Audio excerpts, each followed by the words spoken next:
Hello, everyone. Welcome to the stream. I am Kel McDonald, and I make comics you can read at kelmcdonald.com. And I am Alina Pete, and I make comics that you can read at alina-pete.com or at wheregeek.com. What have you been up to this week, Alina?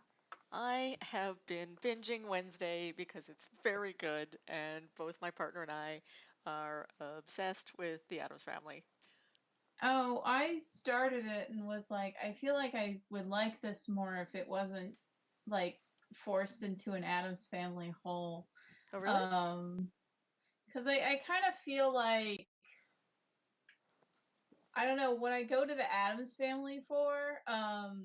Wednesday isn't giving me, but like I like the pieces, but they don't quite mesh with what I want from the Addams Family. Yeah, I mean, it's its I own want them, thing. yeah. It's Which is like why I'm based kind on of Addams like Family. which is why I kind of like slightly wish it wasn't forced into an Addams Family size shaped hole. Gotcha. Like, I mean, I kind of like it for that. um, So in the Addams Family, Wednesday kind of isn't a character. Like she's there and she yeah, kind of is just a gag to support the parents. yeah. I mean, they all are. Uh, but Uh, Yeah, I watched I like it because I read or I yeah. basically as soon as I saw the trailer for it, I was like, oh, I know exactly what the elevator pitch for this show was, and it's very good because it's essentially what if Addams Family but Harry Potter. And I'm like, yeah, you go to Yeah, an exec with that, and they are gonna snatch that up because it sounds great. Like you can sell that to kids, no problem.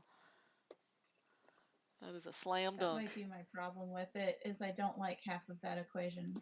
Yes, yeah.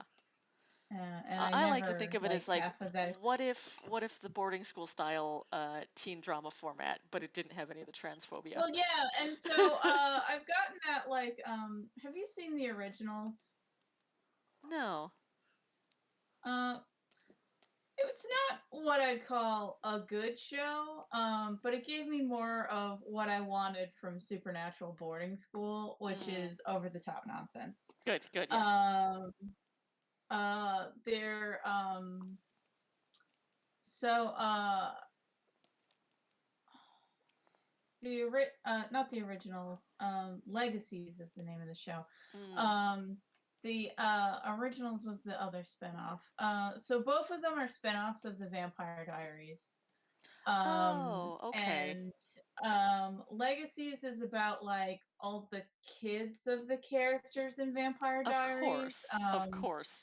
go to like a supernatural boarding school um because one of the characters ends up with like little girls that have like superpowers. Right. And it's like So we it's should take like these to a 10 years school. later. So he basically he pulls a Professor Xavier and opens up a supernatural Right, to kids train them school. in their So cool powers. Legacies is all about said supernatural school. Right. What's fun about it is um Vampire Diaries established that there are witches, there are vampires, and there are werewolves, and that there is nothing else. Right.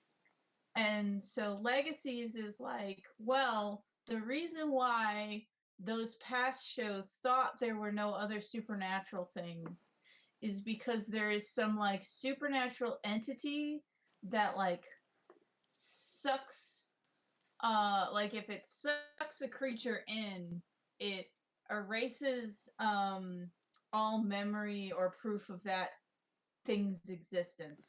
Okay, and some all the other things got etted. Yes, but now they have somehow escaped. Huh. So it's basically like uh every monster is now real again, and it's just like balls to the Gotcha. wall full of shit. Like this first episode Just all the weird from monsters.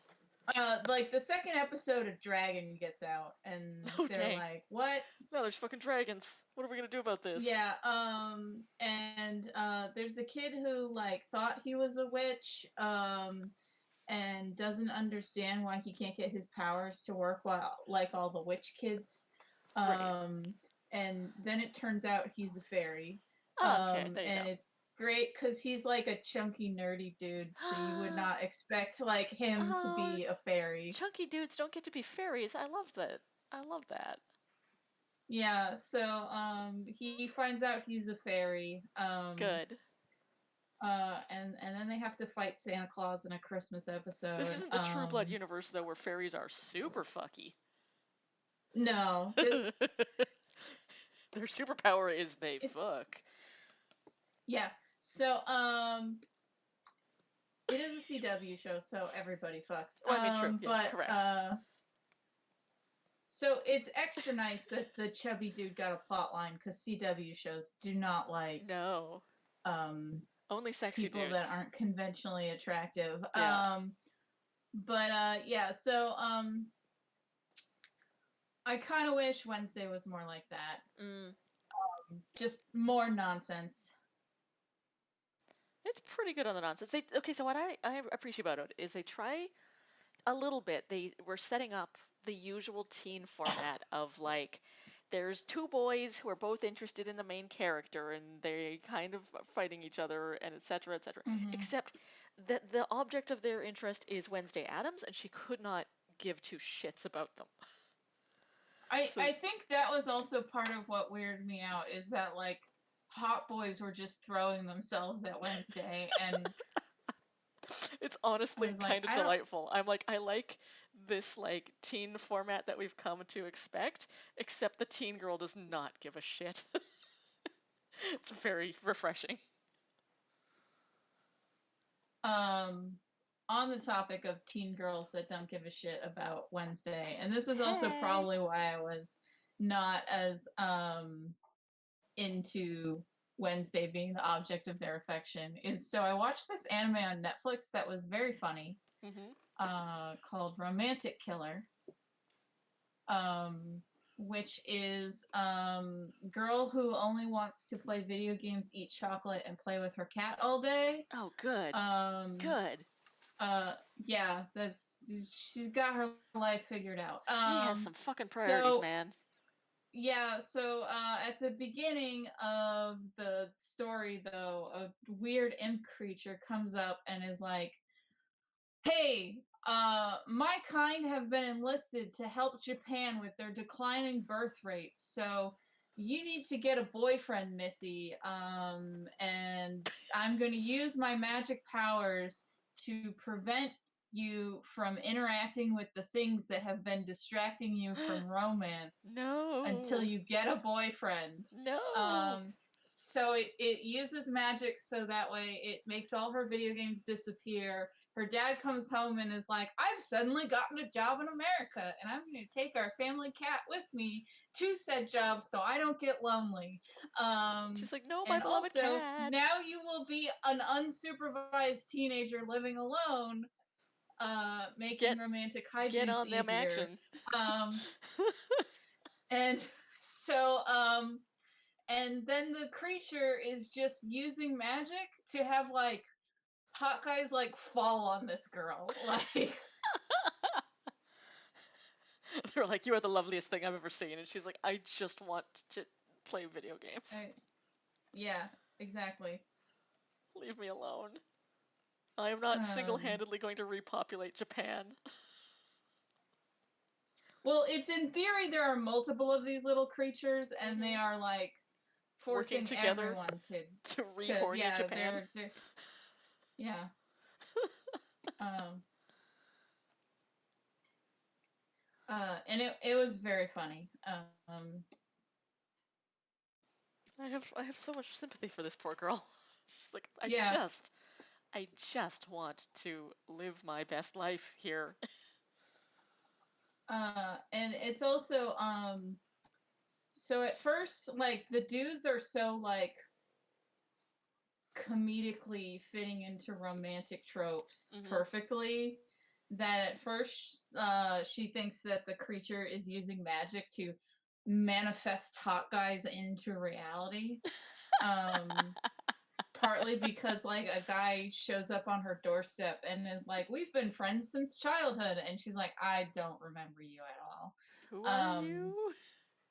You're very But hot, then it but turns like also I'm uh, not interested. it is then revealed that the creature isn't manifesting hot guys into existence. They're just using magic to create coincidence to happen. Mm. And in that case, the weird creature that is forcing romance on this girl picked these hot boys well. Because the one that claims to be her childhood friend, it turns out she was friends with as a kid. They played Pokemon together. Um, but he was fat and She didn't. moved away, and now he's moved back Gotcha. and is on the baseball team and is like 6 feet tall. Oh wow. He did So that's why she did the not like recognize him, is because he right. stretched upward. Right. Um, and then the super aloof, handsome boy that she runs into, um, it turns out likes the fact that she doesn't want to date him, because he had a stalker before the show started, and Ah. they don't treat it as a joke. They do actually treat it with like the seriousness and care of Right, like right. someone who's been traumatized by a stalker. And he's like, "Great. Um, I can hang out with you and it's so fine." so it's like, since he is really handsome and girls at school are like throwing themselves at him, Yeah. he is He's not wanting that. traumatized and Yeah. does not want that. No.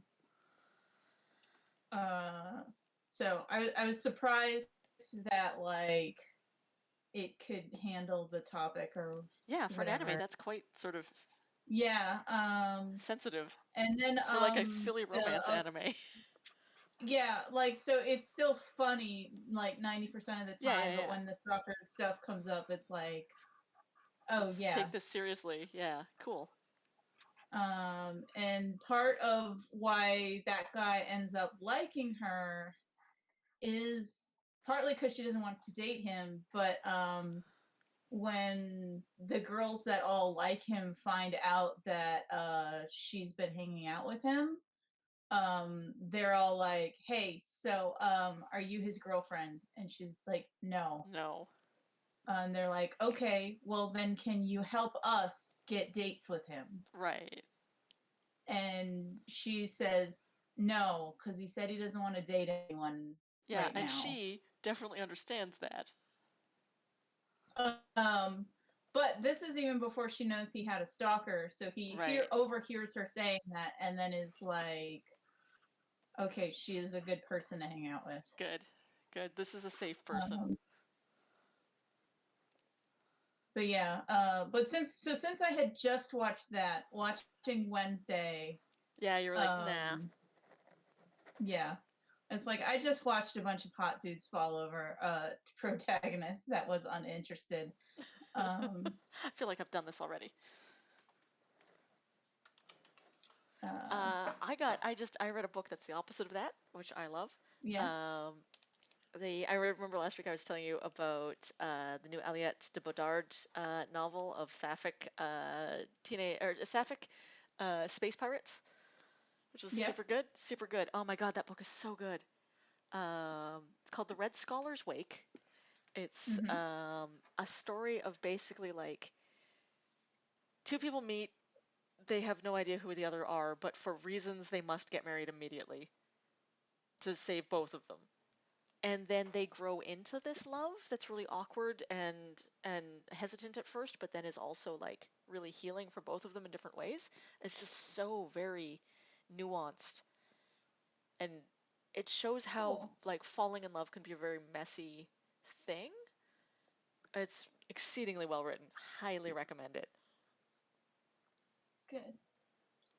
Also, Um, the world of the like Vietnamese fantasy space pirates is beautiful and well thought out. good, good. And everyone has these AR overlays on everything. So like when you're walking through the spaceport, it's like okay, there's people, but there's also like sentient ships. One of the people in the relationships is a sentient ship who manifests a humanish avatar. But there's like dragons and other crazy stuff that's flying around. Like other ships are like, yeah, I want to be a dragon because I can. neat. Yes, I'm pro people being a dragon. Hell yes. Uh, I'm pro sentient ships being dragons. Like, go for it. did you ever read Auxiliary Justice? No. It's a sci-fi thing that like I liked it. It was just at the time, it wasn't what I wanted. So it's just as a book, it had bad timing. Because I think I confused it with a different book that was a fantasy book. So I picked it Oh, up okay. expecting fantasy and got sci-fi instead. Right, and you were like, what is this? And so it's like it's not that it's bad, it's more just I wanted magic, not spaceships. Yeah. But it is about a ship that is like personified and has like multiple bodies to like I guess like be the maintenance crew of the ship, like they're all Oh, okay. connected to the ship. Yeah, yeah. So at the very beginning of the book, the ship gets destroyed. And the one body that was like on planet to assist like their captain is the only part of the ship that survives. So like the ship's consciousness is now all in this one robot body. Right. So the main character is trying to get used to the fact that they only have one body right now. Interesting. Oh, I like that. And they also can't tell anyone's gender. Right. And since they're the narrator, what's interesting is so like everyone is given she her pronoun until the narrator gets corrected. Right. Oh, cool. And so and the right author like said like it's sort of to like point out how using he him is like if it's weird. You used it's just arbitrary. If she was more like if I used he him as the default for the narrator, no one would notice. Assigning people's genders they don't know, then you wouldn't notice. But like because I choose the wrong one, it stands out. Yeah. Yeah. So it's all about the spaceship wants revenge. Good. I am here for sentient spaceships and spaceships that have weird and different ways of being. I like that a lot. So I recommend checking that out. Like I liked it, it just wasn't what I wanted at the time. Yeah.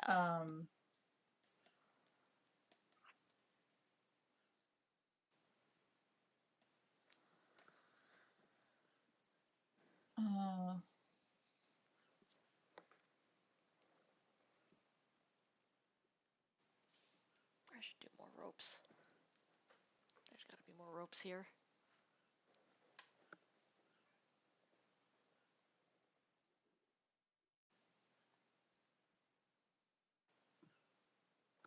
Trying to think of other stuff because I watched a shit ton of stuff this week.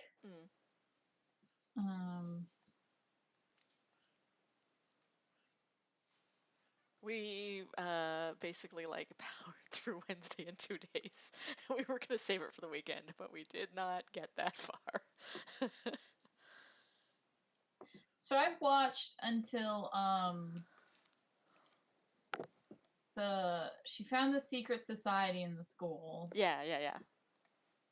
And that's kind of where I stopped and went to go do other things. I will go no further, and I will say no spoilers because it is a show that is easily spoiled, being a murder mystery.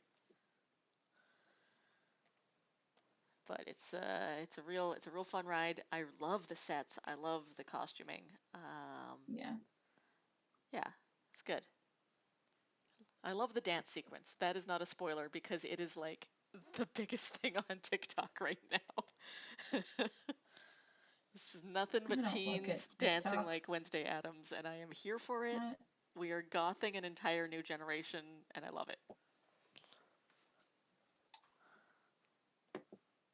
I am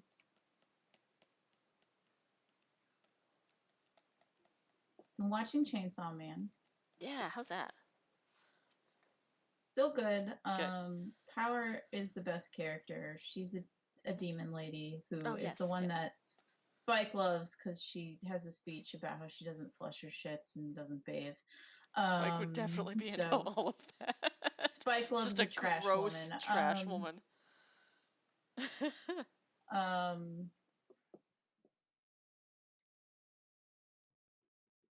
But yeah, the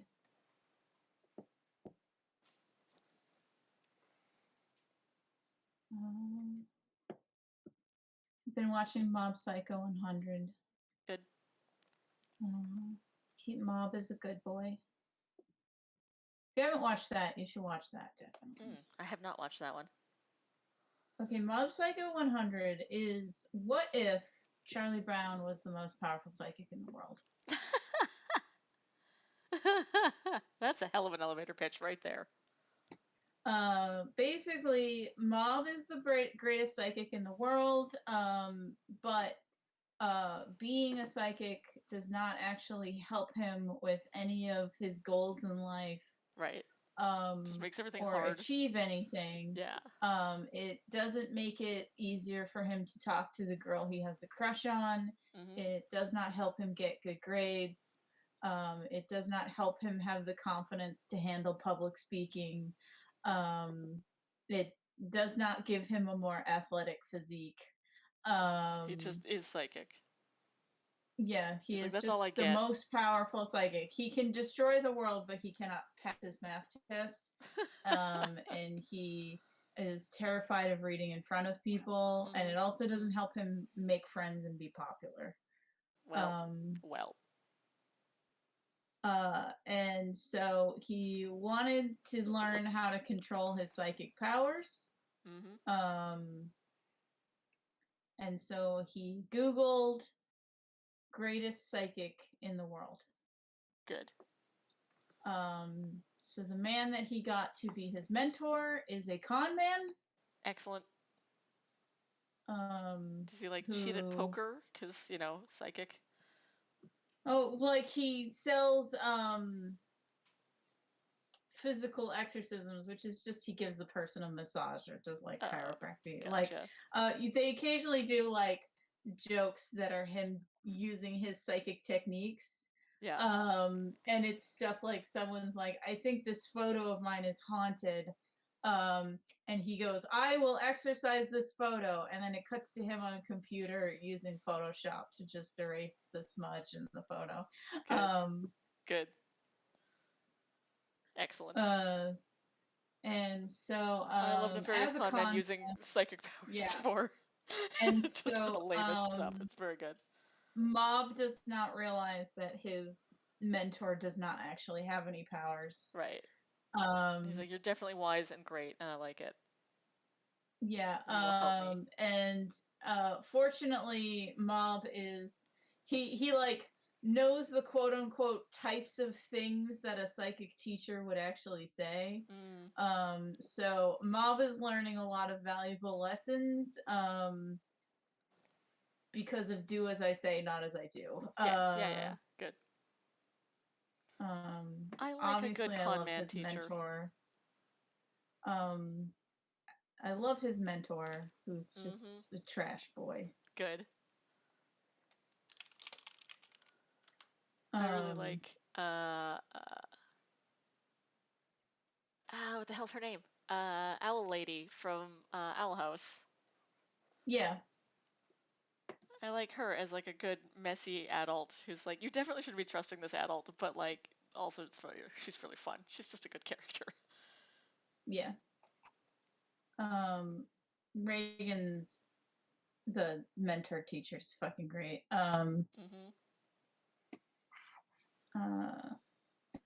But yeah, so there's stuff like the telepathy club at school finds out he has powers and wants him to join. Right. And he's like, hello. Because otherwise they'll get shut down, and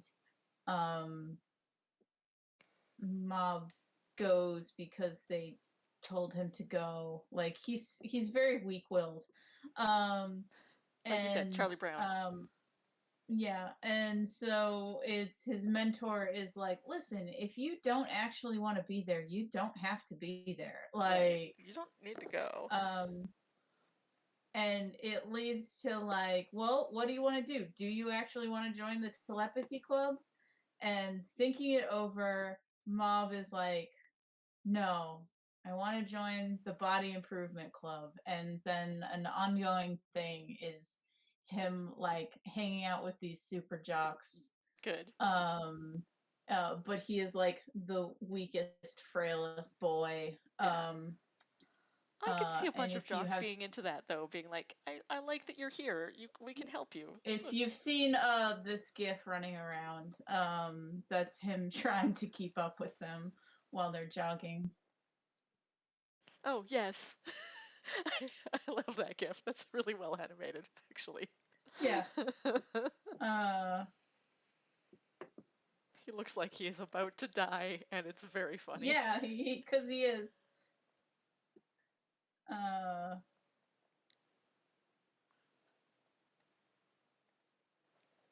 and it got me like talking to a friend about different stereotypes in Japan compared to American stereotypes. Like, Japan doesn't really have like the mean jock who bullies the nerds. Yeah. They're just sort of like meatheads. Yeah.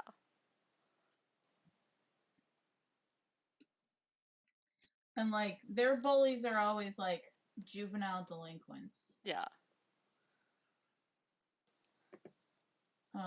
So yeah, the body improvement club is always encouraging him to do better. And Jumping are back to the very other one. healthy in their exercise mantra of like your goal is always to beat you yesterday. Yeah, yeah. You're not trying to beat anyone else. Just do your best. Ganbare. Yeah. Like, very, very much. Jumping back to the previous one, I was like, it's fascinating that it's interesting to an American perspective that it's the girl who's all like, I don't give a shit about dating or getting in with the guys, because it's like in Japan, it's very much seen as like this generation is just very uninterested in sex. And for the men, Yeah. it's because it's like, oh, they're weak-willed and spineless, which is just a stereotype and not true. But for the women, it's always like they're too selfish. They don't want to have to give up their lives to raise children and be a family person. And you're like, yeah, that makes sense though, because like you're Yeah. literally expected to give up your life once you're a mom. You're just a mom. That's just all you do now for the rest of your life. So like, yeah, no kidding. No kidding, girls don't want to settle down and give up literally everything else in their lives. That's why her chocolate and cat and video games had to be taken away. Uh-huh. But it's always couched as selfishness. It's like, oh, they're so selfish. Why won't they dedicate themselves wholly to one thing and one identity for an entire lifetime? It's like, that sucks. How about no? Yeah.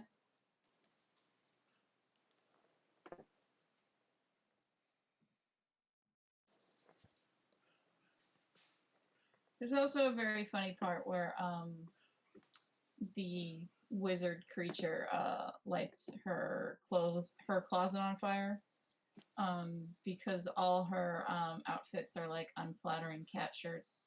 Ah. She's like, now I have no clothing. Thank you. Great. I have to go shopping, which is literally the worst.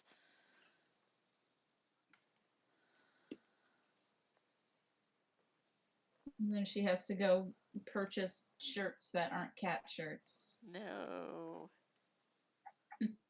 The horror. I want my good cat shirt. This is like it's like Asexual's Nightmare, the anime. What if a demon was forcing you? So I was actually phrasing it as aromantic because Yeah. yeah, because she doesn't seem disinterested in sex. She just doesn't want to date boys. Like Fair. She's like, I want to play video games and Yeah, masturbate over these guys and dating sims that I'm playing. good.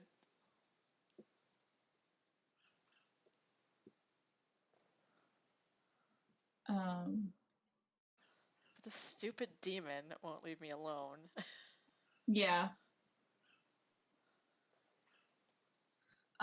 And then what's funny is also like the other boy that the weird creature like throws at her is uh a rich guy's chauffeur hits her with his car. Oh yeah.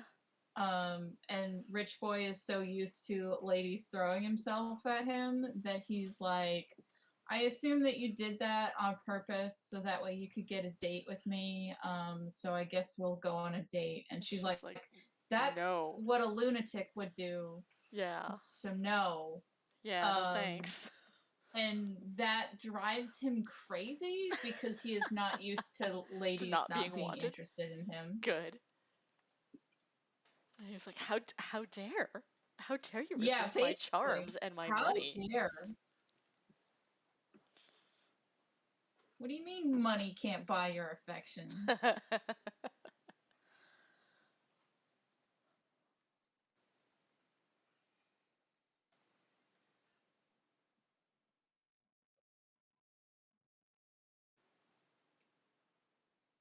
Um,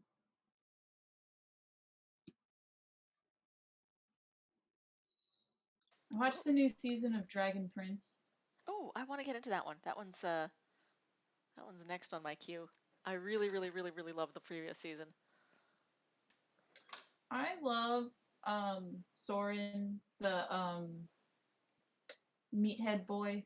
Yep, I love an idiot. yep. He's a real good idiot too. Well, because I really like when he is trying to like when like the heroes are like, well, we can maybe talk some sense into bad guy. Yeah, And he says, no, you can't, because he'll say some stuff and what he says won't make sense, but he'll make you think they make sense yes, until you leave. yes. And I feel like that's a very good way to like articulate like getting gaslit. Yep. And It's with also his so perfect limited, for that character where he's just like, I yeah, have no like defenses against it's this a guy because the things he says are very smart and I am not. So I just don't talk to him if you can avoid it. Well, He'll it's him mess up your head. acknowledging that like his dad is very manipulative, but he like Yes. can't articulate what's going on. Yep. Um, He's like, I know my dad is bad, but I can't tell you how. yeah. Um,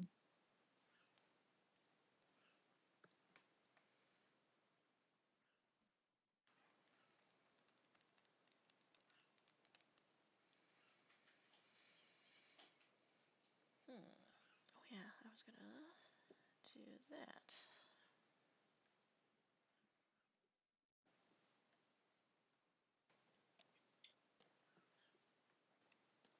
I finished the Cyberpunk anime. oh, I've been meaning to watch that too. It's interesting. It's definitely, how do I articulate this? It's got a little bit of the worst aspects of cyberpunk and anime, but it is still Mm-hmm. very compelling.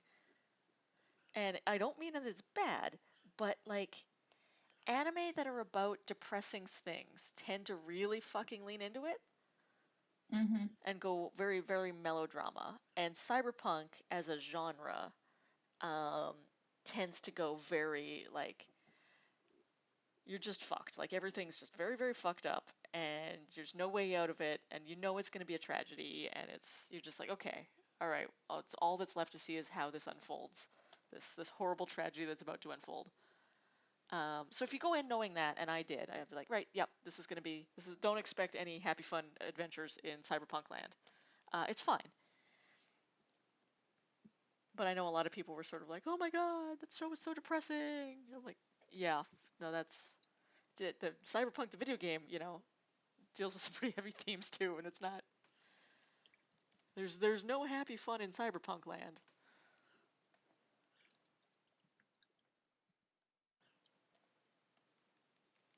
I still enjoyed it though, and highly love the visuals. They basically just were like, what if we took stills from the video game and then animate them as backgrounds? So like if you're in this game, you're like, I know exactly where that street is that they just walk down in the anime. And then brilliantly, they put the locations from the anime back into the game. So in the newest patch, you can actually go and find like the main character's apartment, and then you can get like his jacket and hear rumors about him in the city, which is really cool. It makes it feel really connected. Fun. Yeah, I like that a lot. I still gotta find Kiwi's apartment. I know that one's in game somewhere, and she's a cool character.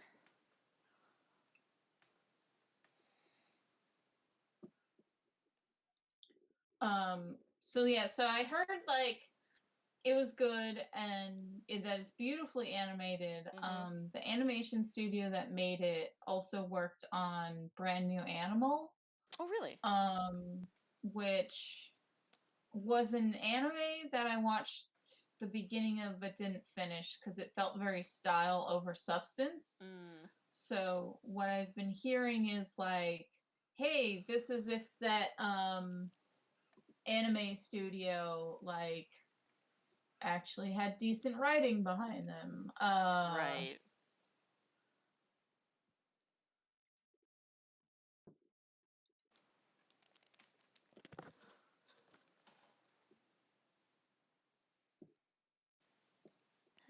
Where is his hand holding this platter?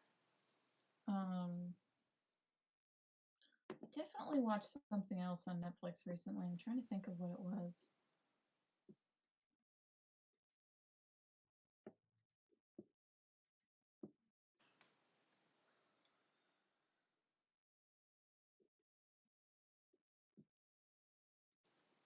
Oh, I watched Big Mouth. Oh, yeah. That was How the is other thing that? I watched. I can't stand the animation style. They're so ugly. They're so ugly. It's one of those shows where like I think like 2/3 of the time I think it's great. Yeah. And then the other third of the time is because the animation is ugly, but also like there are these characters that like are just there for a joke that clearly the creator thinks is funny, but Mm-hmm. I think is like gross and boring. Yeah. Yeah. Um like the coach in their school, um they keep like doing like we're gonna cut to what he's doing, look at him, he lives in a trash can Right? because he is probably mentally ill. Mm. And But the we're not gonna say he's showrunner's just actually like, mentally this is ill because funny. then, yeah, we're not gonna say that he's actually mentally ill because then people will call us on the fact that this is Yeah. a horrible, like, ableist joke that we're doing. But Yep. since we haven't determined he's mentally ill, it's fine. It's the Um, it's the what's the Bazinga show? Uh yeah. Big Bang Theory method of we're not going to talk about this person's probably autistic, but we're going to make tons of jokes about autism. Oh, I wouldn't call him autistic. He has like brain damage or something. Like Yeah, it's he just he never knows what's going on. He cannot like have continuous thoughts yeah. like It's just that show's very ableist. And I hate it.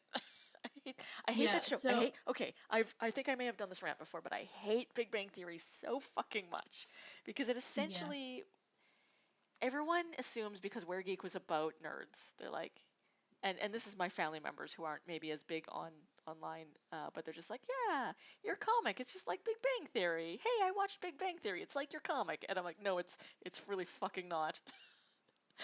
My comic is kind, and Big Bang Theory is cruel. Please do not compare us. Um So then the other character that they keep going to in Big Mouth that I hate is so all the kids have a hormone monster, Right. and the hormone monster is supposed to be like the kid's guide through puberty. Yeah, yeah. And I think most of them are a pretty good metaphor. Mm-hmm.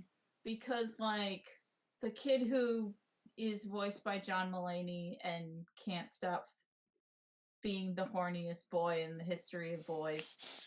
Um, he has like the hormone monster that most people would recognize from like the commercials. Yeah, yeah. So it makes sense that his hormone monster is the horniest. Yeah. And then like the girl has like her girl hormone monster. I've seen that one. I actually saw the clip of the like dance sequence in the ladies' bathroom where they're like, "Look, everybody's got bodies. Just deal with it." Yeah. I'm like, Yeah. great. I like it. So I like those two hormone monsters as metaphors for how those kids are controlled by their hormones. Yeah. And then there's a nerdy black girl character who she gets her hormone monster, which is very like English punk and angry all the time. Oh, cool. And so what's neat is while Nerdy Girl definitely has like a libido, and that is acknowledged in the show, when she gets her hormone monster is currently like, cut that bitch's face, light him on fire. Oh my god. And so this turns into the Nerdy Girl like being angry all the time, but since she is a nerd who is socially aware, she basically is like an angry social justice warrior in between being horny. So it's a good like the hormone is guiding her by making her angry, but it has not completely changed her personality. She is still interested in like justice helping in people. The world. Yeah. She's just angry about it now. Good. Relatable. So but then one of the other kids gets the hormone monster that I hate. He gets this really old hormone monster, and the joke is frequently the hormone monster is old and doesn't know what is going on inside the plot. And that's unfortunate. I was talking to Kevin about this while we were running on Friday, and I think I pinned down why this one kid has a hormone monster that doesn't actually say anything about him. This is the character that is definitely like the showrunner's self-insert. Oh, showrunner so OC. It might. Well, and it's less like him trying to make his character perfect, and more the hormone monsters are revealing things about their characters. Right. And since this is his self-insert and based on him at that age, he maybe is uncomfortable revealing that much about himself. Right. So he's like, yeah, I'm not gonna make it too much about this character for reasons. So yeah, for so OC it's frequently reasons. Like the joke whenever he shows up is that he doesn't know what's going on, and he's old, so his dick doesn't work. Isn't that funny? Yeah, that seems not funny, actually. Thank you. No, yeah. Come up with better jokes. Yeah, I'm just like, don't do that. Write better jokes. Yes. Come on. Because they're so good most of the time. Like with the example I just gave of the hormone monster and the nerdy girl. Right. And part of what got me interested in the show is there's so few stories that are about girl Yes. puberty Well, that was one of the that reasons that got like me interested in the show because like the art style 100% turned me off, and I was like, oh god, I don't want to watch that. Gross. I hate that all these like adult animations always have to have just the worst designs. But people were like, mhm. Kate, it's really actually well written for the female characters. Check it out, maybe. Maybe you might like it. And I have not yet, but it did come to my attention because of that. Yeah. Um and I also think that their like spin-off show That's Inside Job? Inside something? no, Inside Job is about conspiracy theory stuff. I also watched Oh, that. gotcha. Uh so it's basically like Or human Inner Life? resources, I think Oh, what it's Human called. Resources, right. So I feel like whenever they use the monsters, they're really good at like visualizing a metaphor. Mm, Um, and so, because in Human Resources, Hugh Jackman is voices the addiction angel. huh.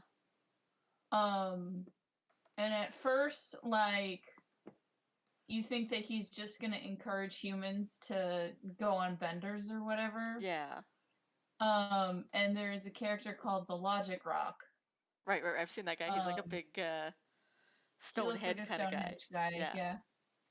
yeah. Um, and so they're assigned to the same human, and at first, all the different monsters assigned to this human are like trying to ignore the addiction angel for the Right. health of their human. Right. Um, but the guy that they're assigned to is trying to lose weight for his wedding. Right. Um, so Addiction Angel comes up to Logic Rock and he's like, "Hey, I thought about what you said, and you're right. Like, We we gotta help this should help guy. him focus on his wedding."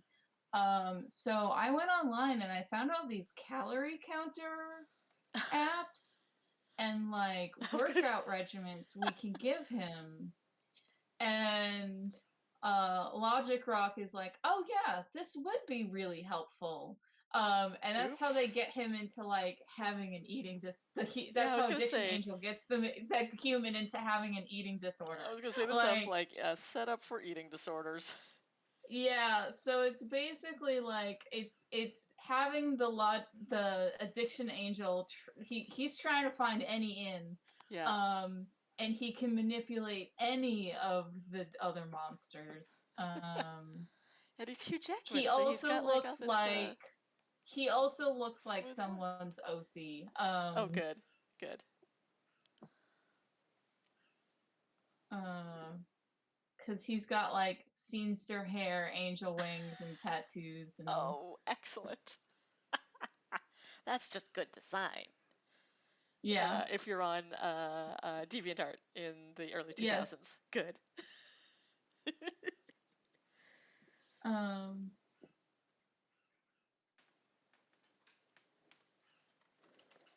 so yeah, I think like Big Mouth is frequently very good with like their visual metaphors. It's just whenever those two characters show up, I'm like, "Ugh, go away, stop. You're This is a weird. interrupting a good show." You've done some weird shit here.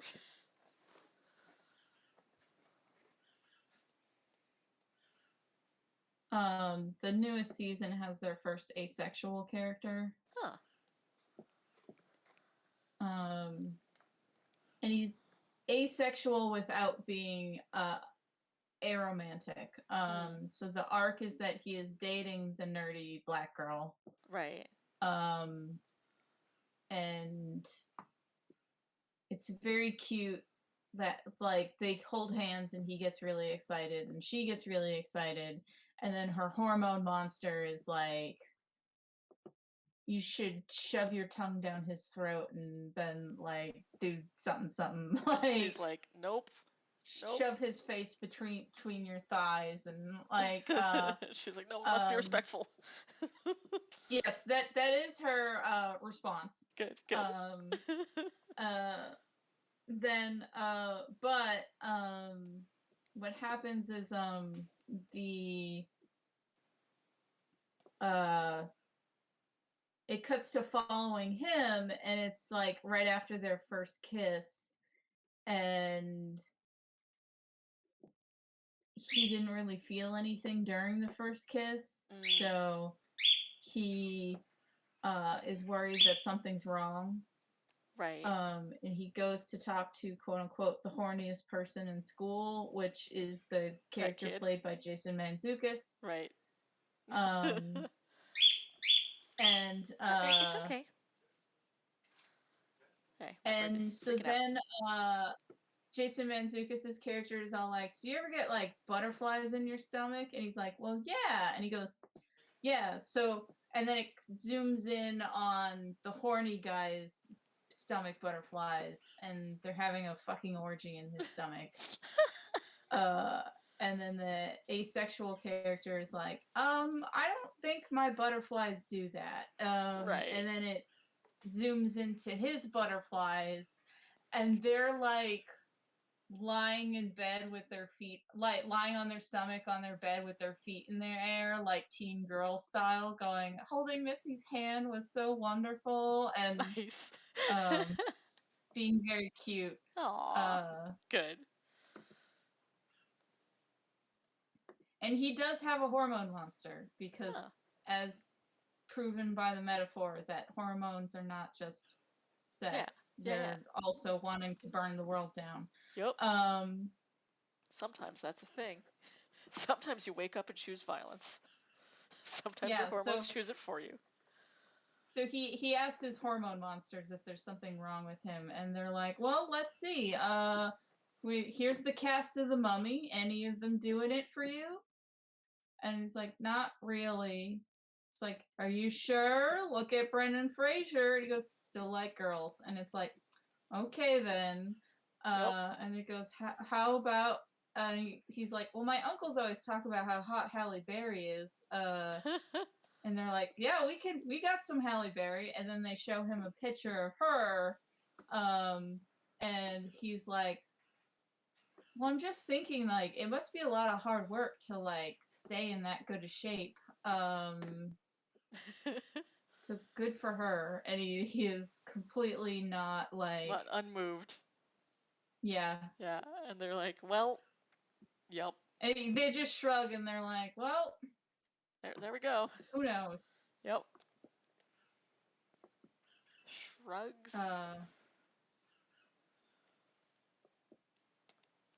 And then it ends with him figuring out he's asexual. And it's like, aha, this makes sense. And his girlfriend, the nerdy girl, goes back to masturbating while looking at pictures of Nathan Fillion and Firefly. They have had him guest star on the show multiple times Oh in my this God. nerd girl's sexual fantasies. Excellent. Excellent.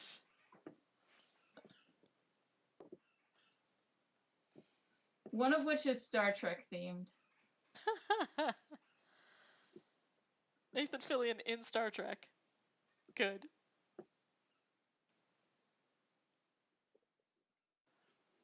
So clearly they did their homework.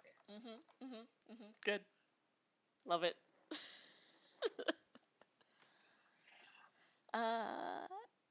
He is somebody that I have very rarely been at the same cons at, because for the longest time I was doing a lot of shows in and around Alberta. And he is from Alberta. And so he put it in his rider basically that he's like, I will never do a con in Alberta because when I'm there, I am home and like visiting my parents. And I do not want to be working. I'm like, that is a very reasonable choice. Well done, sir. But he will occasionally like be at the Fringe doing like a Fringe show, which is rad. Well, I appreciate that he knows his fan base well enough to be in cartoon nerd girl sex fantasies. Well, I mean, it's not the only time, I'm sure. A fact that he's probably sadly aware of.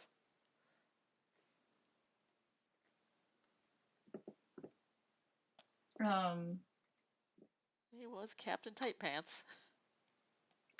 But as I said, I did also watch Inside Job, which is very funny. If you haven't seen it, I have not. It is about an organization that runs. They're like in charge of conspiracy theory cover-ups. Oh, okay. So they have an entire floor that is just clones of JFK. Good. And the guy who killed JFK, the gunman on the grassy knoll, is one of their oldest employees. And their rival company is the Illuminati. Oh, good.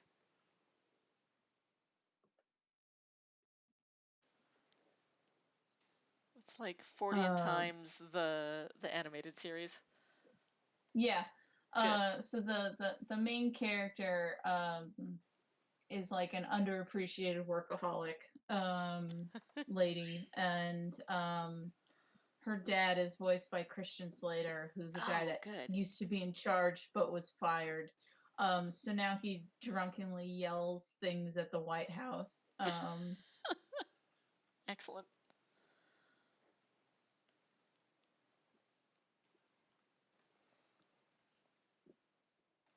That's a good dog.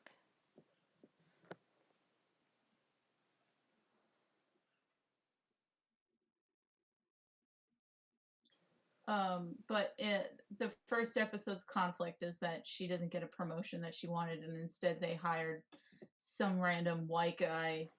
And the joke is that they hired him because he's the most generic looking white guy. Like a facial identity thing scans him and says, Matt Damon, no, Mark Wahlberg, and like starts to malfunction because it can't figure out who he is. Excellent. There's a few actors I have that problem with, that are just like, this could all be the same man, and I would be no wiser. And apparently that's why they hired this guy, because he also has that same generic white guy face. I do not have face blindness, but I have a couple things that I know trip me up. Like if somebody's face is similar in a particular way, it'll give me pause.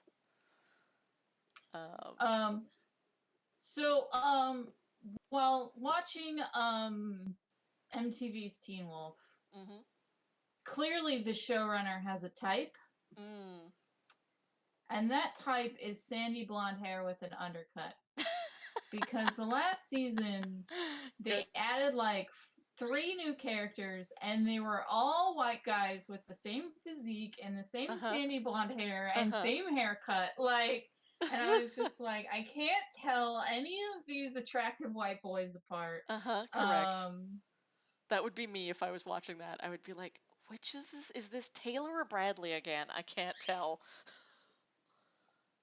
But like they had very different roles in the story. Like one was the main villain, so it's not like so I can't tell if this is the main villain or the Teen Wolf's protege. Like which generic pretty white boy is this? I can't tell.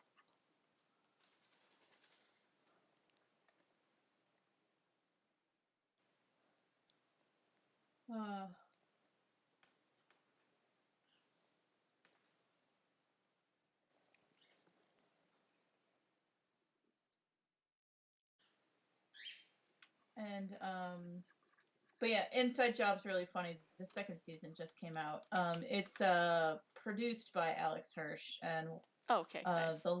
The showrunner was working on Gravity Falls.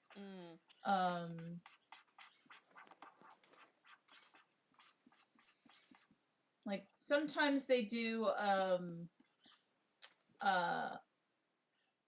what you would expect from adult humor. But they have some really funny stuff. Like one of the episodes in the second season is about how Keanu Reeves is a secret vampire. Good. I support this theory. You've seen that meme, right? Like Yes, it's I just have. a bunch of yeah. Yeah, it's good. Um, It's silly and I enjoy it. I found out yeah. something today that I did not know about my brother. We were having a What? conversation on the phone, and he was like, okay, because he's like a big horror movie buff. He loves horror movies, and I'm not as big on them. I like a horror movie, but I don't like really gross ones. I'm more like thriller kind of style horror. So we talk about movies a lot. And he confessed today that he does not like vampires. And I gasped. Because I'm like, oh, my brother, I have watched so much vampire fiction. They're not my favorite of the supernatural beasties, but I've But they watched a are a lot of good vampires. time. They are a good, fun time. I like those weird bloodsuckers. And he's like, I can't do with the neck stuff. I do not like neck stuff. And I'm like, that's fair, 100% fair. Like, but you have watched a lot of vampire movies. And he's like, I know, I I don't like Uh, them, but I've watched them. I also watched Interview with a Vampire, the TV show. Oh, I want to. Um, That's on my to so watch list. I hear it's so I very can gay, confirm they very do have gay. gay sex and their dicks do work. They not just have gay sex. They have gay sex floating from the ceiling. Oh no, they don't do that. Oh, they don't? Okay. I thought I saw that as a Tumblr gif, but like it's Tumblr, so it could be anything. There is There a was like part some where flying Lestat is sex. mad at Louis and Mm-hmm. flies into the sky holding Louis Mm. and then drops him. They were in a room and they were floating kind of near the ceiling, uh, Oh, and that's having they're just sex. holding hands. They don't Oh, actually okay. have sex. The gif may have been edited. Yeah. This Wolverine's Louis tail and is too long. Lestat do the only time Lestat flies is when he is being abusive to Louis. Gotcha. Um, Gotcha. That's uh, his special abuser float. yeah, exactly. He's such a garbage vampire. I love him. A thing I appreciate about this version is so the reporter guy um, gives Louis a hard time for being too forgiving of Lestat. Mm. Like Louis is like explaining a shitty thing that Lestat did and um is like, but you know, like he just had a charisma about him, blah blah blah. And the reporter very dryly goes, I swear, officer, he only hit me the one time. Mm-hmm. Mm-hmm. And gives Louis a hard time for defending his abuser. Yep. Correct.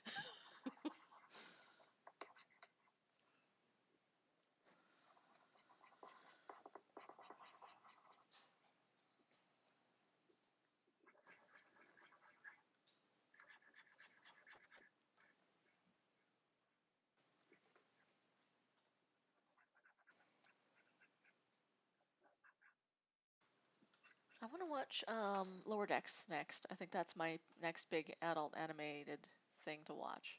That and Lower Decks Dragon was Prince, great. because I gotta get in on some Dragon Prince.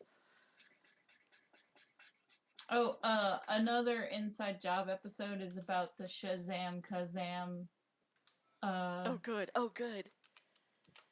Like Yeah, the Berenstein Bears yeah, yeah, thing. Yes, good. yeah. Berenstain? Berenstein. What universe am I in?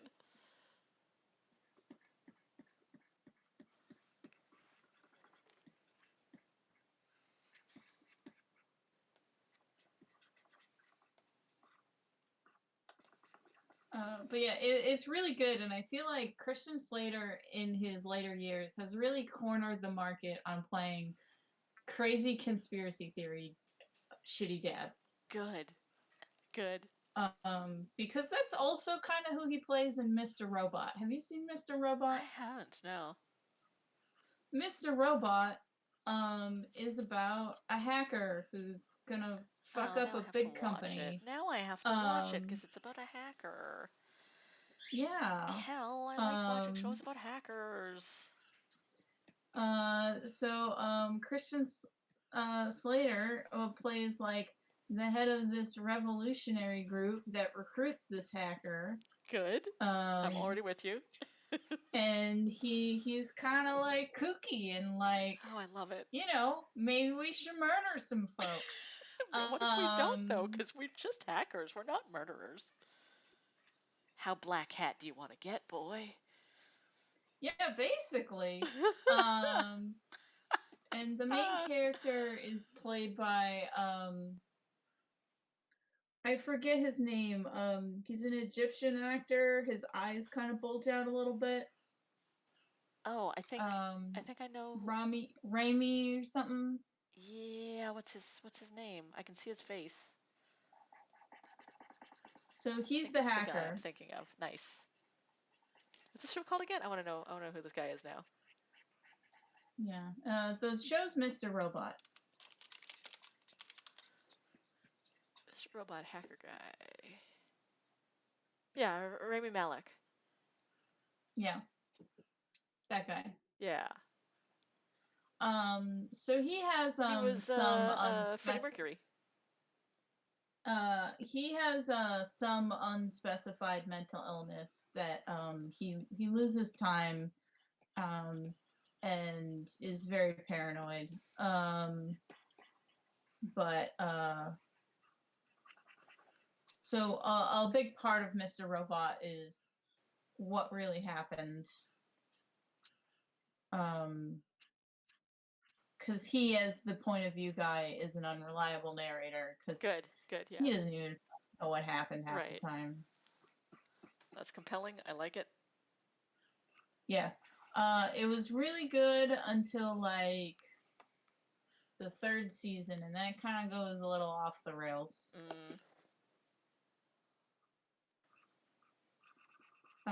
I think it's because the writers realized that the hackers' plan to just fuck up the corporation they're fighting against it sort of backfires on them. Right. And then the hackers don't really have like a what now part of their plan. Yeah, they're just like, let's just fuck shit up. And I think also the show didn't really have a what now part of their plan. This is why, screenwriters, this is very important to have a multi-season plan. The show we were working on. They had 3 seasons, and it was. I think they just didn't know what to do after season 3. I remember we had this discussion in the writers' room for Synthesis, where we were like, okay, yes, this is being pitched as just a 1-season thing, but we need to avoid being lost and come up with some ideas for season 2 that we can kind of pepper in through season 1, so in case we get the show made and then get it through it, we don't have to come up with everything whole cloth for season 2 and have it come out of completely nowhere. So we like talked through a potential season 2. There's some cool ideas. It's neat. We're going to have another meeting about it tomorrow night, where we were just about to firm up the pitch, and then we will be pitching to a couple different places. So that's going to be cool. Cool.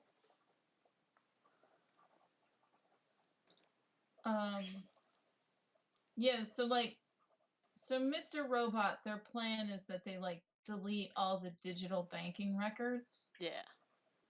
And they're like, so that's going to wipe out everyone's debt. Right. And so they do that, and then, since the evil corporation's evil, obviously. And instead of wiping out everyone's debt, they're like, we're going to say that you're still in debt and that you haven't paid any of it off. Oh, God, of course. Which, honestly, pretty realistic. Yeah. So if we fucked up and we can't tell how much you owe us, then you owe us the full amount. Yeah, exactly. Just like insurance companies are like, I know you've been paying us a shit ton of money for years and years and years, but we're definitely not paying you back if anything happens. Good luck.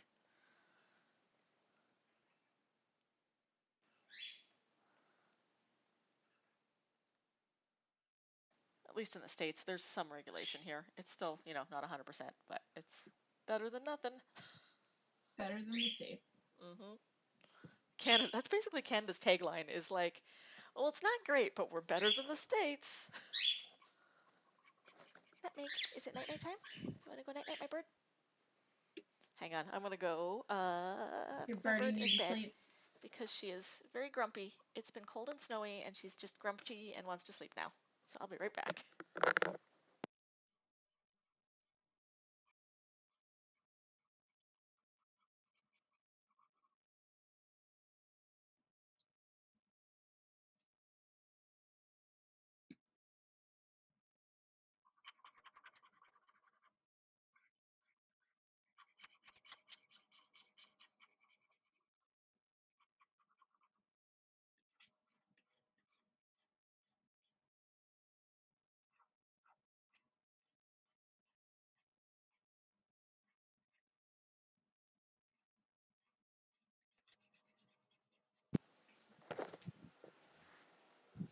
Okay, I am back.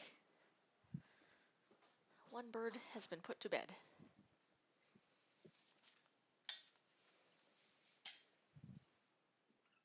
Meg is in super sucky mode because you it's would so cold out. probably like Mr. Robot. It's about, Yes. let's fuck up capitalism with hackers. Hell shit. yes, that is my shit. Feed that directly into my veins. I love watching the original Hackers movie. It's so funny and so good.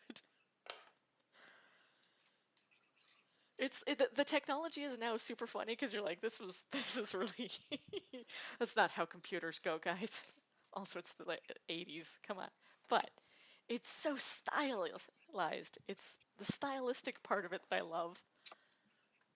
And so a lot of what Mr. Robot goes over is like modern hacking is less like code stuff. And more and like a lot of it is like getting a person to tell you their yes. password. It's like social engineering to get into people's systems. Yeah. And then his sort of like nemesis rival is a tech guy who works for the evil corporation, and him and his wife have some serious like BDSM shit going on with her on top in a way that's really interesting. Like it shows their first date, and he tells her that he'd do anything for her and anything to be with her, and she's like, okay, then you see that woman's earrings? Yep. I want you to steal them. And then he does. Good. And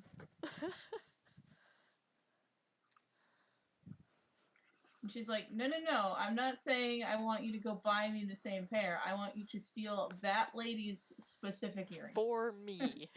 Do that for me. Good.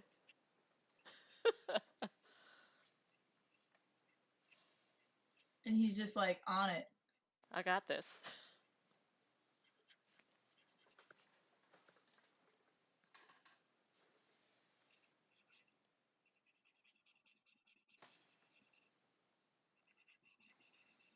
I like idiots doing harmless crimes. Are a power couple. Yes. Yeah, I like couples that are partners in crime. Yes. That is a good dynamic.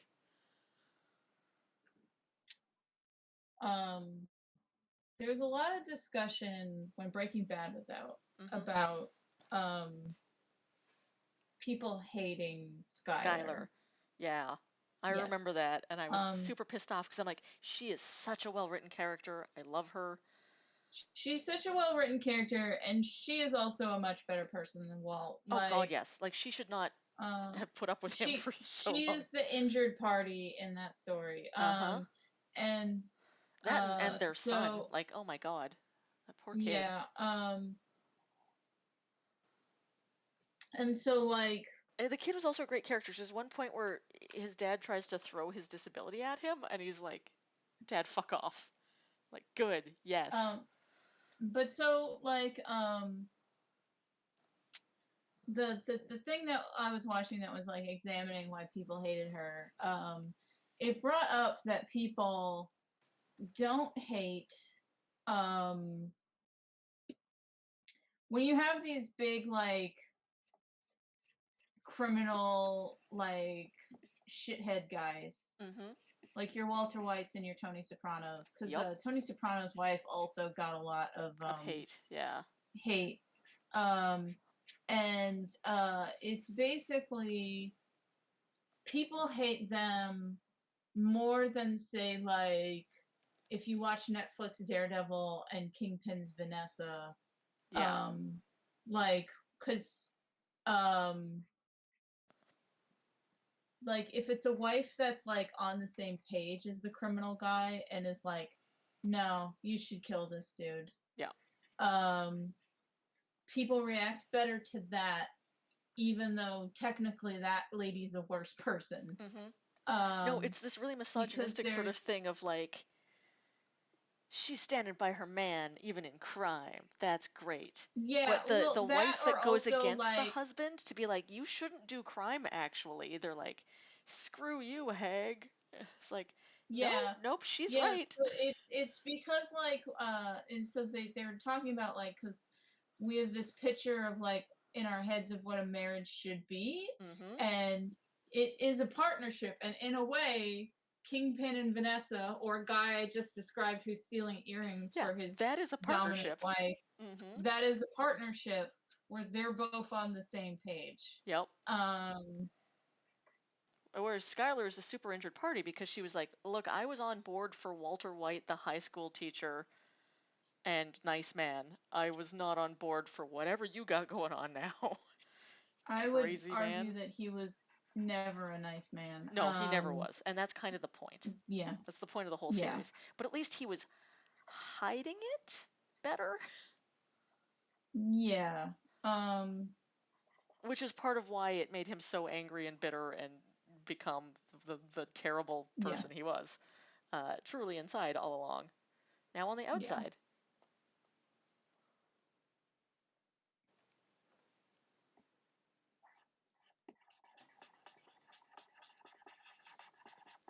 There, I think that page is done.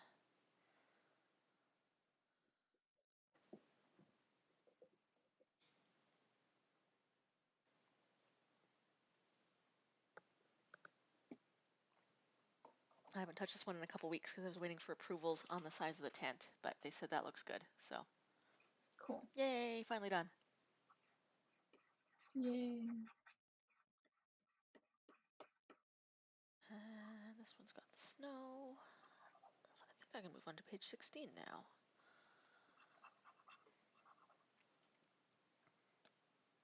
Nope, 16 is done.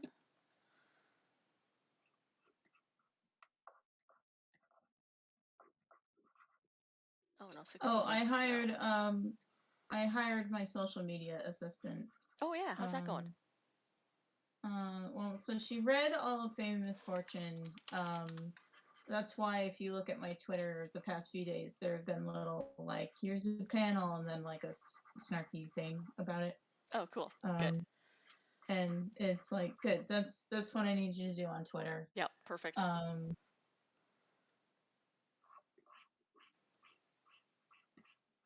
that's also what they're posting on Instagram. Good.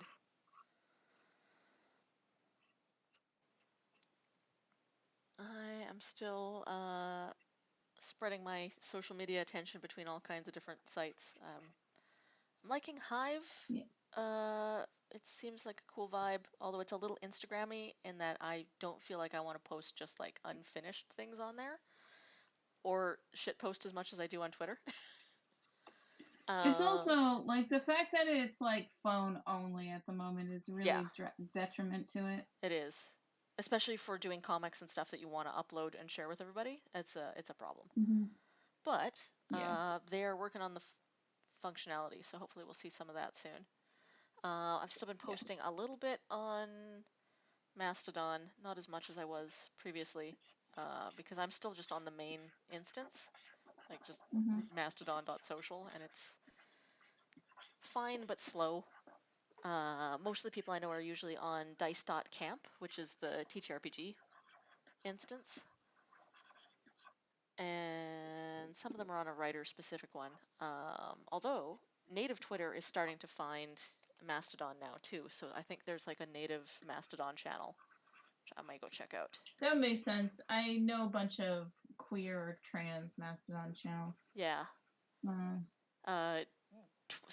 Native Twitter was like the best thing to come out of Twitter because it's how I discovered a bunch of new really awesome authors and a lot of people that I'm working with on Indigenerds. So I'm hoping that finds a new home soon. I can stop stalking everybody on like 5 different sites. I retweeted a couple people today who were sort of like, I'm not stalking you, I just want to keep in touch. That's why I've followed you on like 5 different social media sites. And I'm like, yep, that is the mood right now. We all know that's what's going on right now. Yeah. Feels real weird to follow the same person 5 different times, but that's just how it is. Alright, let's let it snow. Do I want to try another page? Because I've got my allotment for the week, or should I have some fun? I think I'm going to have some fun.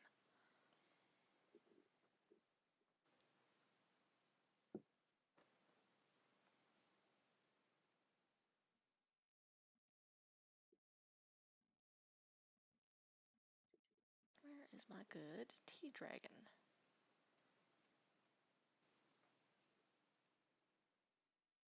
There they are.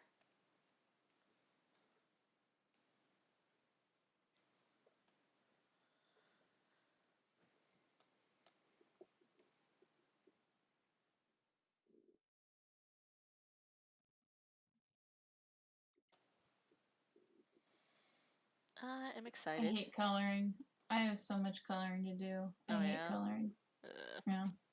That is why I am so glad I am not coloring this project, the Lady of the Thunderbird that I was just working on. It's coloring is such a long process. I am coloring Ryan North and I's story for Failure to Launch right now. Right. I finished inking it today, and now I just have to color the whole thing. God bless colorists. I am not a colorist, and I don't find it comforting or relaxing. It's just very stressful. I like inking. Inking is my comfort zone. I'm really happy to be working with a colorist on Lady of the Thunderbird because it means I can just set a page aside and not think about it once I'm done inking it, and then it gets turned back to me, and I'm like, wow, that's real pretty, and I love it. Looks great. It's also the only way we can pull off a timeline this tight. Yeah.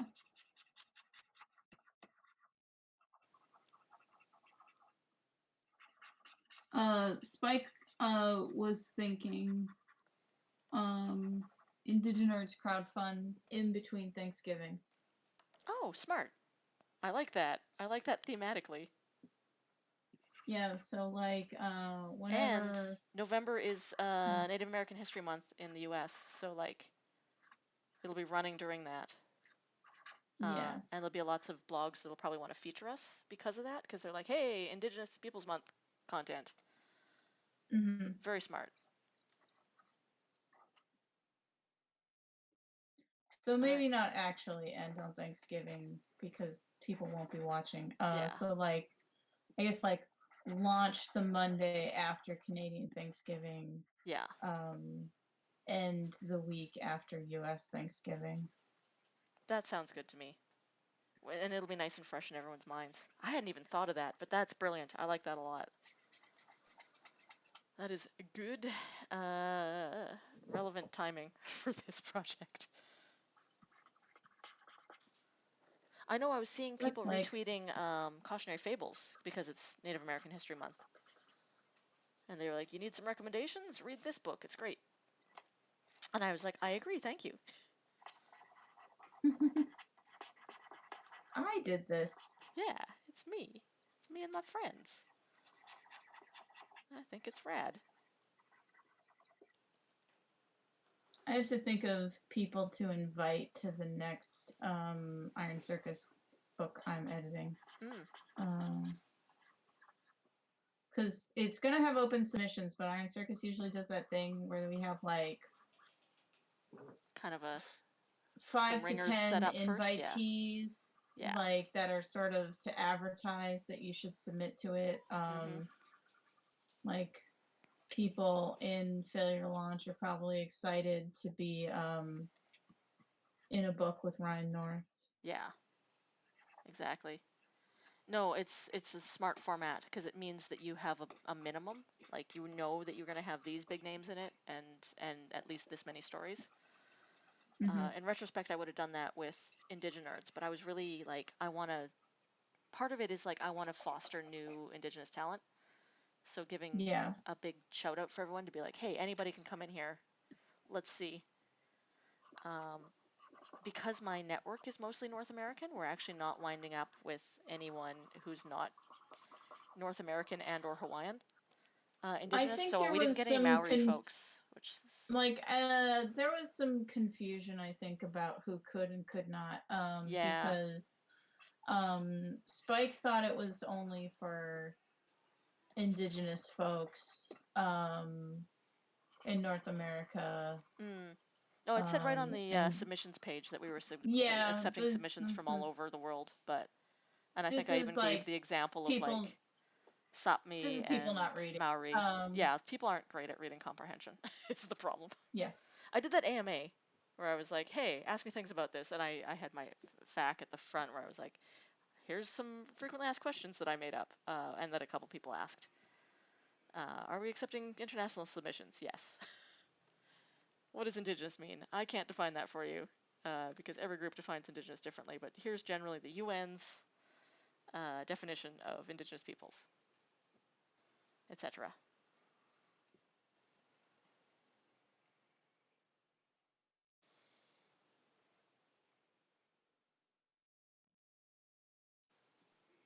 Okay, let's have some colors on this guy.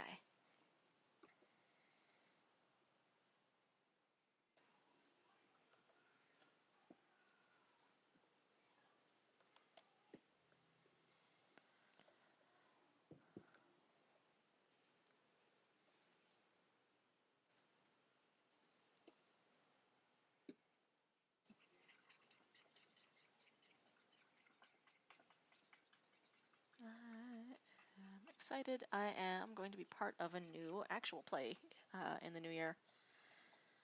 Cool. Yeah. What's it going to be about? It's going to be in the Cypher system, which is a really fun, very role-play forward system. So it's going to be not as crunchy as D&D. Things will happen a lot more fast and furious, which is great.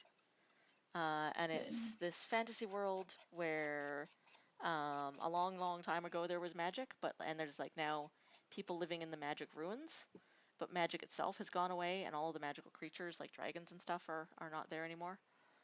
But magic is starting to reawaken, and my character is basically, what if Jonathan Sims from the Magnus Archive and Bilbo Baggins ran a tea shop? What if they were the same person and ran a tea shop? And they definitely do not want to go on adventures, and they do not like that magic is coming back. It's unsettling, and it means change, and they will have to deal with that. They hate it. It should be very fun.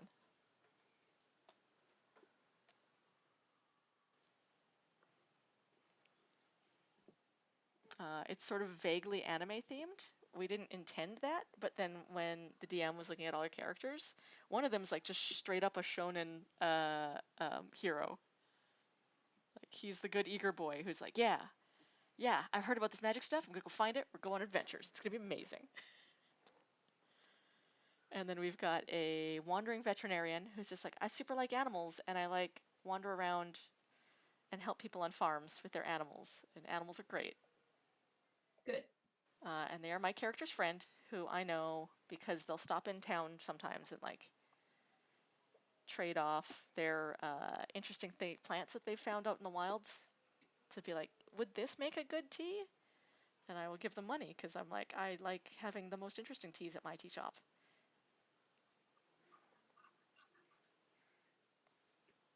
So that should be a fun game. I'm really looking forward to it. It's been so long since I did a proper actual play, because the one I was playing in, I had to take a. Well, I mean, other than Trash Heroes, that's the one I'm running. But I took like the summer off because I knew I was going to be gone at conventions forever, and I was like, I can keep one game, and that one game is going to be Trash Heroes, obviously, because that's my game and it's fun.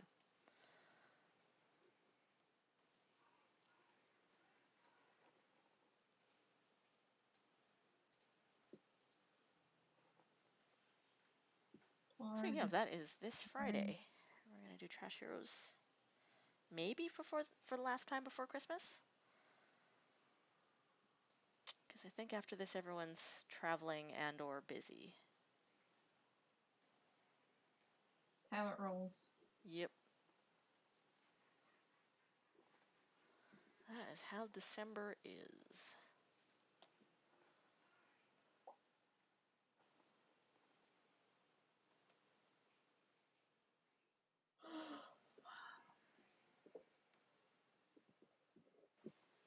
It's good.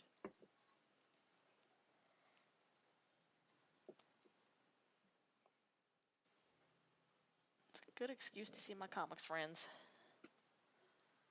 And this is also a good excuse just to hang out.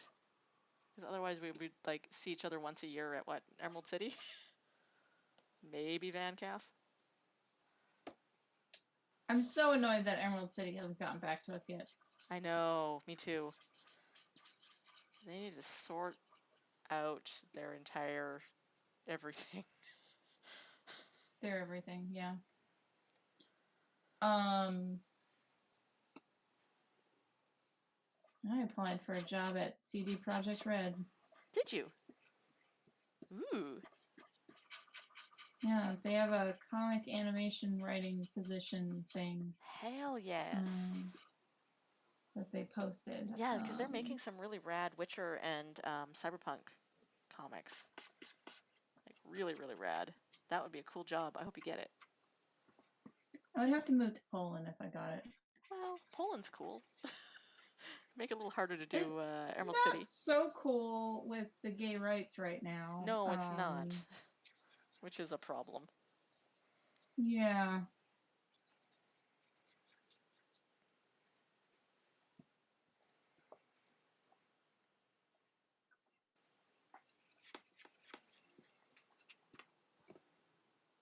Also.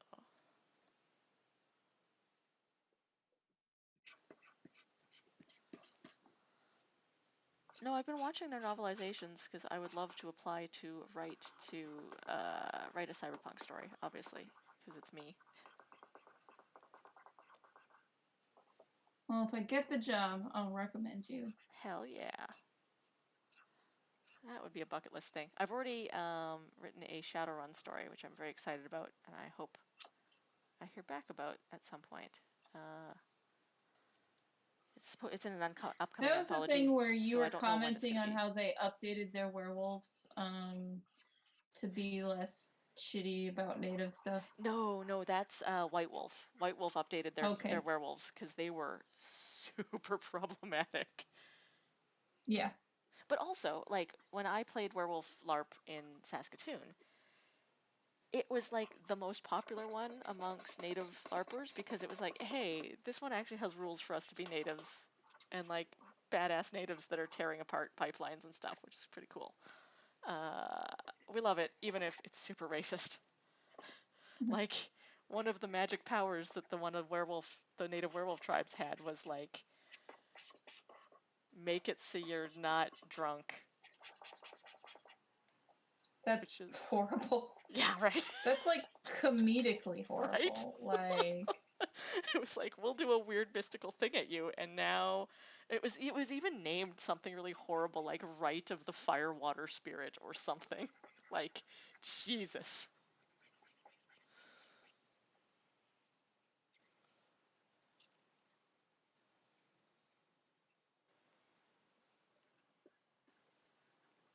But like me and a bunch of other native LARPers sure held hands and did like a round dance at one of the LARPs.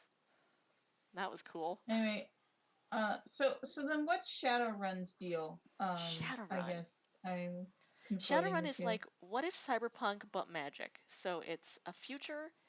The whole story of the cyberpunk future, or the Shadowrun future, is basically like, okay, things got real bad.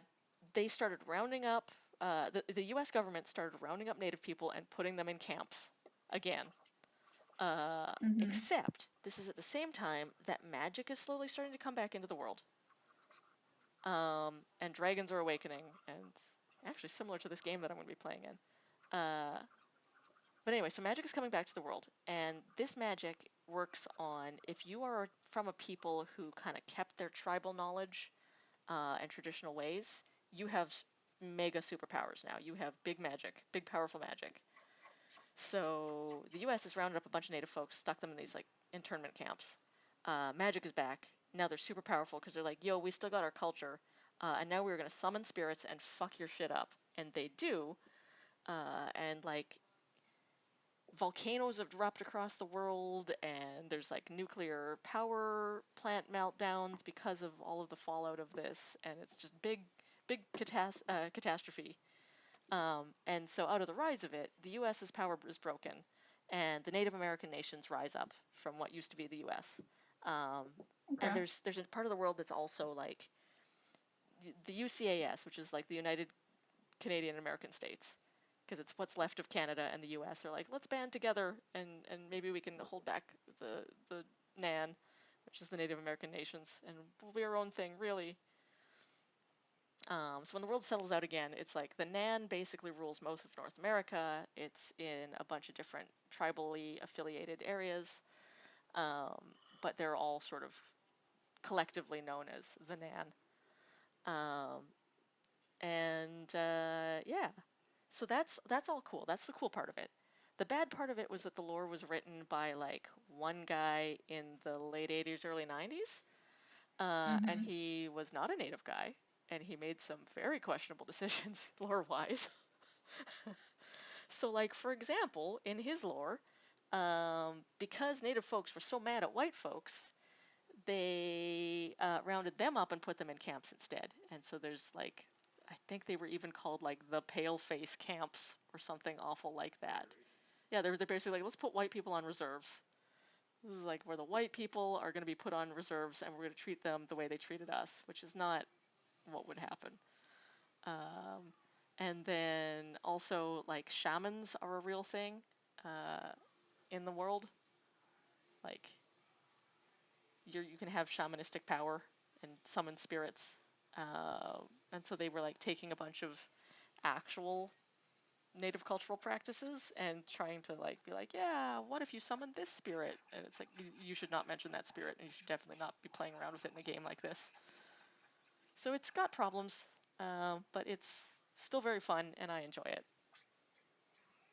Okay. Cool. Yeah. Is it primarily LARP or No, it's tabletop tabletop. RPG or? Okay. I have run it as a LARP before, me and my partner Lane, but it's very difficult to do as a LARP because it's very stylized. Like, there Um. are orcs and trolls, and they are larger than humans. And there's elves, which are at least easier to do in a LARP.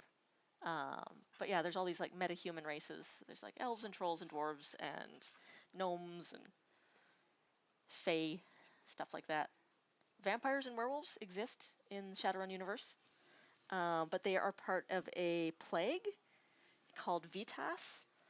So if you get the Vitas plague, most people will just die of it. They'll just like, oh, I have a horrible fever and now I'm dead. A certain small percentage will die and then come back as like basically zombies. So there's like zombies are just part of this world, and sometimes the sewers are infested with them. And then a very small percentage of them will be vampires and like or like revenants and liches, kind of smart undead. And then um, there are shifters, which are basically like so there are like awakened animals. They're like, so what if a wolf turned into a human? Okay. Yeah, what if a wolf was magic and then its part of its magic was to turn into a human? Yeah, backwards werewolves. Yeah, I basically. have those. Yeah.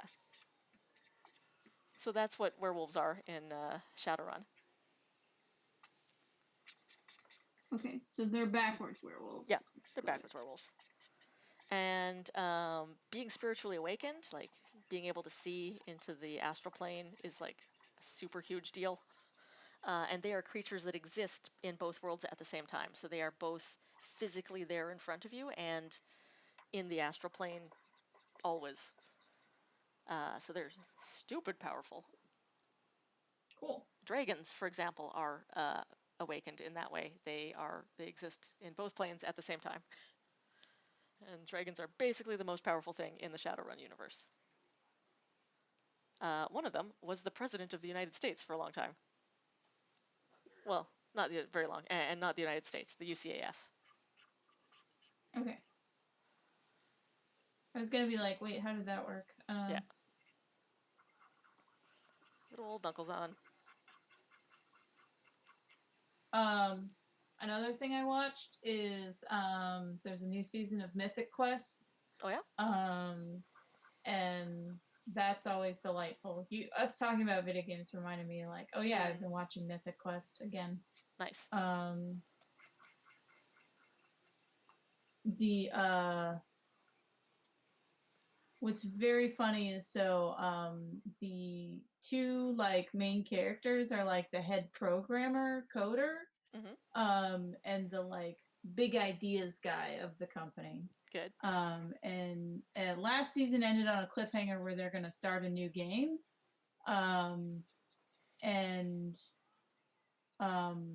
the ideas guy promised to like give up some of his power and like let the coder lady like dictate what happens with the game because it's kind of her game. Like and her idea, whereas the last game they worked on together was more his big ideas. Gotcha. So he's adjusting to being supportive rather than in charge. Right. But so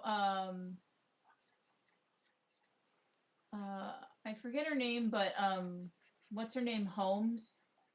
Enola? Yes, Enola Holmes. Yeah. So they have this conversation where they're talking about who's more important to the company. And they've spent a lot of their money on this space age looking office where the walls are basically screens. And so the coder telling the ideas guy that he is not that important is she puts on the screen P.T. Barnum, the guy who made Jonestown happen. Yep. I forget who a couple of the other people are, but then the last one is Thomas Edison. And he's like, Thomas Edison, come on, he made a bunch of cool stuff. No, he stole it.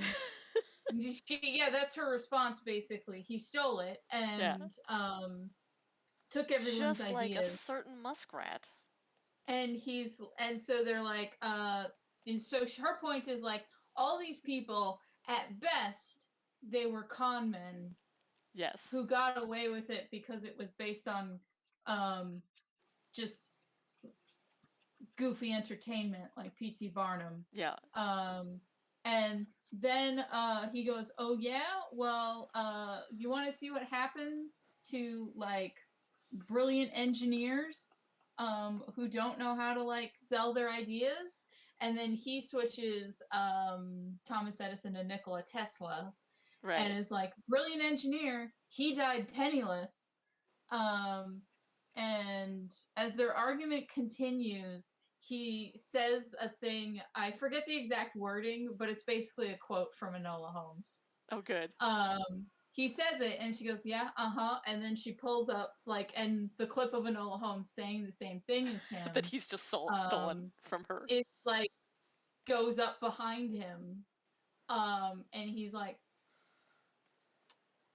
okay. Yep. We need to work together because I don't want to go to jail and I assume you don't want to die penniless. And she goes, yeah, I don't want to die penniless. And he goes, and I don't want to go to jail. Good. And that's how they end up agreeing to compromise. Good. And they're making a lot of jokes about Web3. Because Idea Guy is like super into it.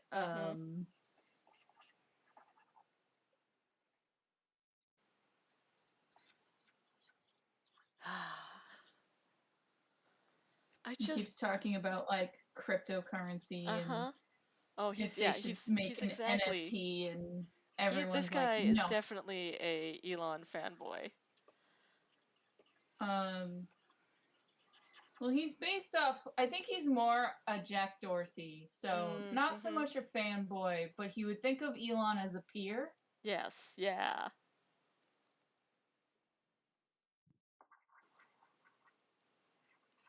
Like, that guy's got some ideas. Mine are better, but he's, you know, Because, he's doing well for himself. like, I don't know if you ever read that article where Jack Dorsey said how he spends his day. No. He only eats 400 calories a day. How is this man not dead? I don't know. That is not enough food. Yeah, so either he doesn't realize that he's absorbing calories from something else. Yeah. Or he has an eating disorder that he just hasn't had checked out. Yeah. He like said something about like he has perfect control of his body, blah blah blah, and it's like that sounds like an eating disorder, sir. Weird anime guy who's just gonna exist off of sheer determination. Yeah, and he's rich enough, so maybe he's getting injected with vitamins or whatever. He'd need to be, because that is not enough. Or maybe he is secretly a vampire. Even blood has more calories in it than that. Yes, but how much does a vampire need to sustain himself?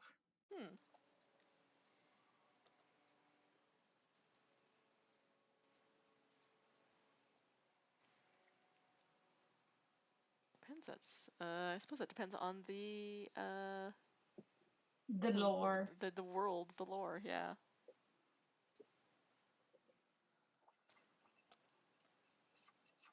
I had a vampire character who was an influencer. I'm still proud of this character concept.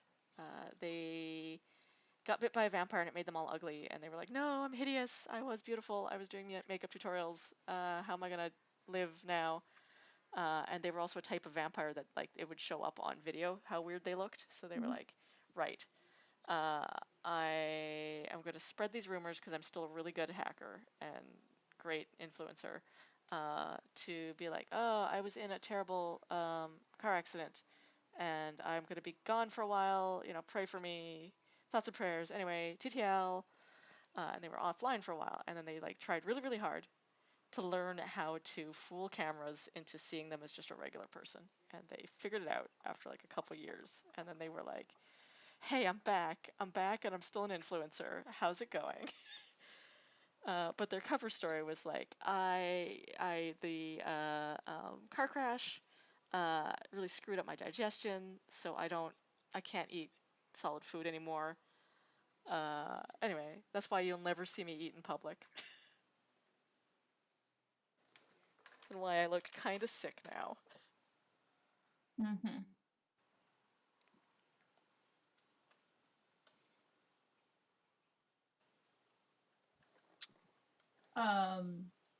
That just makes me think of there's a big scandal about a big time dietitian vegan influencer. Oh yeah? Got caught eating salmon. Oh yeah, I think like I heard when they about were that. out in public. Yeah. Yeah.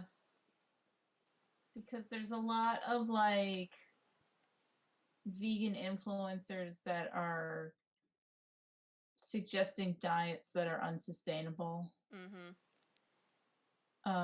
So the reason why they were eating salmon is because they were like dying of malnutrition, it turned Mm-hmm. out. But they didn't want to say that's what happened because then that would like make their audience mad.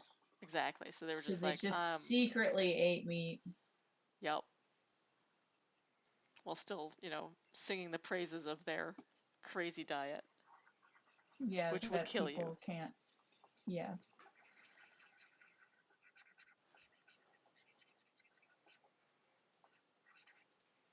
There's also that article going around about the vegans that opened a butcher shop. Oh yeah. Yeah, so it was basically the article about the butcher shop run by former vegans is that they realized how much the soy they were consuming was also causing environmental damage, Yes. and that like made them rethink why they were doing things, and they ended up coming to the conclusion that how capitalism wants us to consume food was the problem, not necessarily vegan or carnivore or vegetarian. That is actually the correct Um, answer. Well done. so the whole point of their butcher shop is that they know exactly where the cows or whatever meat they're Yeah, yeah. getting, where it's This is coming ethically from. sourced meat. And yeah, so because they're controlling everything, they know exactly how ethical or non-ethical what they Yeah. got is. There is a really good Dr. Sarah Tabor thread about that actually, where it's like looking at the way meat is farmed currently, but then also like looking at water consumption in different levels and going like, okay, well, here are the areas of the world where it actually makes sense to be ranching because this land is all, you know, what was that? Marginal land. That's like Mm-hmm.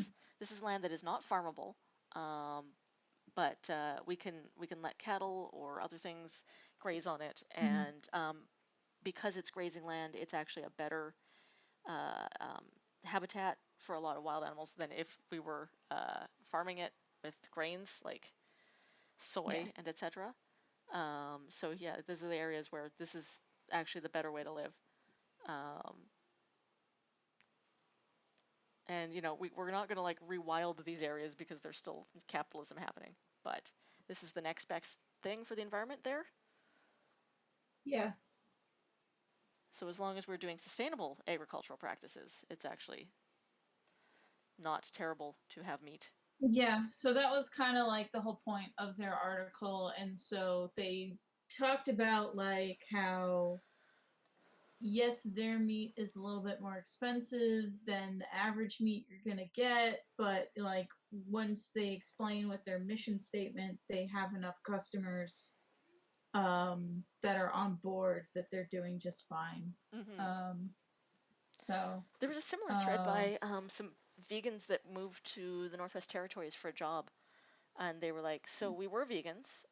We are not anymore because it is not sustainable up here, nor is it ethical because we'd have to fly in like all of our yeah, soy products and stuff, and it's not up here. It's far more sustainable and ethical to eat local game, so that's what we're doing." yeah. It is almost 10. Yeah, So I'm at a good place to wrap up if you are. I think so. I am in the same boat. Thanks everyone for watching and coming to the stream.